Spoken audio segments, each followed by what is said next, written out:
ஈரோடு கிழக்கு சட்டசபை தொகுதிக்கான இடைத்தேர்தலுக்கான வாக்குப்பதிவு நாளை நடைபெறவுள்ள நிலையில் வாக்குச்சாவடிகளில் முன்னேற்பாடுகள் செய்யப்பட்டு வருகின்றன.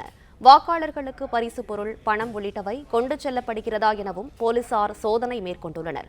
கூடுதல் விவரங்களை செய்தியாளர் ரவி வழங்க கேட்கலாம். ரவி, வணக்கம். நாளை நடைபெற இருக்கும் வாக்குப்பதிவுக்காக என்னென்ன ஏற்பாடுகள் செய்யப்பட்டு வருகிறது, விவரங்களை சொல்லுங்க. வணக்கம். ஈரோடு கிழக்கு சட்டமன்ற தொகுதி இடைத்தேர்தல் நாளை நடைபெறும் நிலையில் வாக்குச்சாவடிக்கு கொண்டு வரப்பட்ட வாக்கு இயந்திரங்களை பொருத்தும் பணியிலும் வாக்குச்சாவடியை தயார்படுத்தும் பணியிலும் ஊழியர்கள் ஈடுபட்டு வருகின்றனர். ஈரோடு கிழக்கு சட்டமன்ற தொகுதிக்கு இரண்டாவது முறையாக இடைத்தேர்தல் நாளை நடைபெற உள்ளது. நாளை நடைபெறும் வாக்குப்பதிவு காலை 7 மணிக்கு தொடங்கி மாலை 6 மணி வரையில் நடைபெற உள்ளது. ஈரோடு மாநகராட்சிக்கு உட்பட்ட 60 வார்டுகளில் ஈரோடு கிழக்கு சட்டமன்ற தொகுதி அடங்கிய 33 வார்டுகளில் உள்ள 53 வாக்குப்பதிவு மையத்தில் இருக்கும் 237 வாக்குச்சாவடியில் நாளை இந்த வாக்கானது நடைபெறுகிறது.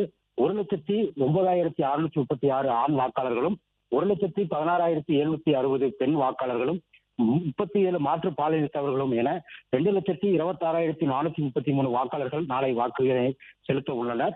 வாக்காளர்களுக்கு பூத் ஸ்லிப் வழங்கப்பட்டுள்ளது. அது மட்டுமின்றி 12 வகையான ஆவணங்களை காட்டியும் நாளை வாக்கினை செலுத்துவதற்கு ஏற்பாடு செய்யப்பட்டுள்ளது.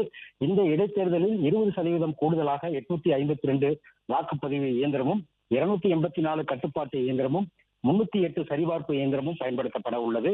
ஈரோடு மாநகராட்சி அலுவலகத்தில் வைக்கப்பட்டிருந்த வாக்குச்சாவடிகளுக்கு கொண்டு வரப்பட்ட மின்னணு வாக்குப்பதிவு இயந்திரங்களை பொருத்தும் பணியில் ஊழியர்கள் ஈடுபட்டு வருகின்றனர். மேலும் வாக்குச்சாவடியில் வாக்காளர்கள் வாக்கினை செலுத்தும் வகையில் சாமியான பந்தல் அமைத்தும் மாற்றுத்திறனாளிகள், வயது முதியோர்கள் வாக்கு செலுத்தும் வகையில் சக்கர நாற்காலியும் ஏற்பாடு செய்யப்பட்டுள்ளது.